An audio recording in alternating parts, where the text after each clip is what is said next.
Olá a todos! Para quem está chegando agora, meu nome é Thiago Ciconha, muito prazer. O meu objetivo aqui é continuar a série de vídeos abordando as características do desenho técnico. Neste quarto vídeo, eu apresentarei o emprego de escalas nos desenhos técnicos.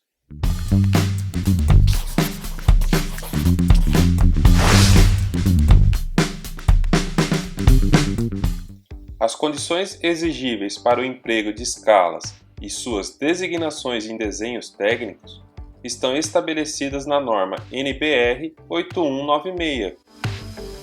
A escala é a relação entre a medida do desenho de um objeto e a respectiva medida real deste objeto. Se a medida do desenho for igual à medida real do objeto, teremos uma escala de 1 para 1, ou seja, uma escala natural.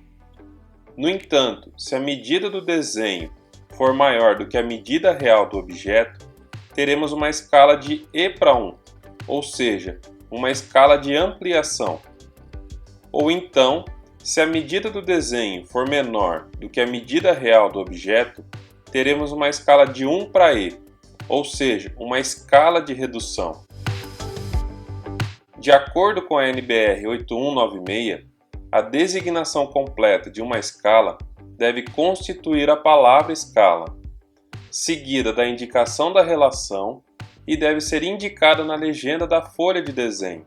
Quando for necessário o uso de mais de uma escala na folha de desenho, como por exemplo, para indicar uma informação adicional, deve-se indicar ao detalhe a escala utilizada. Vejamos o seguinte exemplo. A cota do desenho é de 20 mm.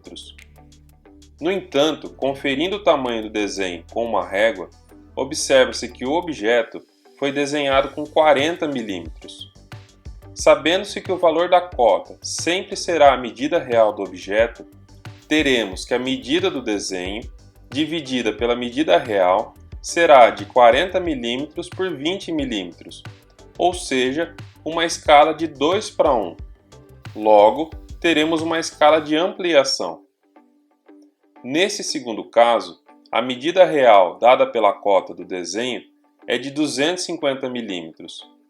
Conferindo com uma régua a dimensão da informação no papel, temos que a mesma é de 50 mm.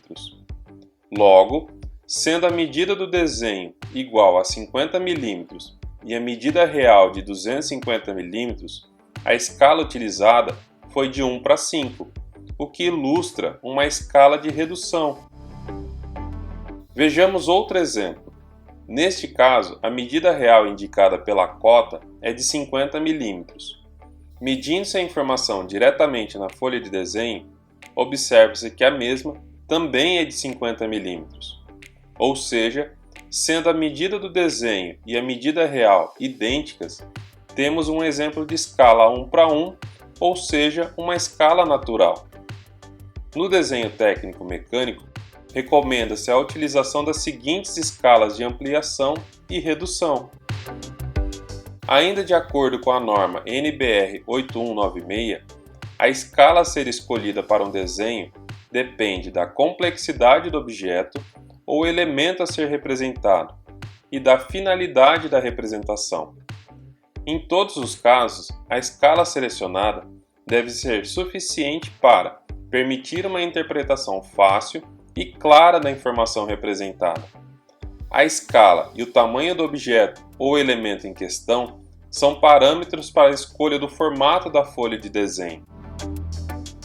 Resumindo então, vimos que a norma NBR 8196 fixa as condições exigíveis para o emprego de escalas. Se o objeto a ser desenhado for maior que o tamanho da folha de desenho, utilizaremos uma escala de redução. Caso a informação desenhada seja maior que o objeto real, teremos uma escala de ampliação.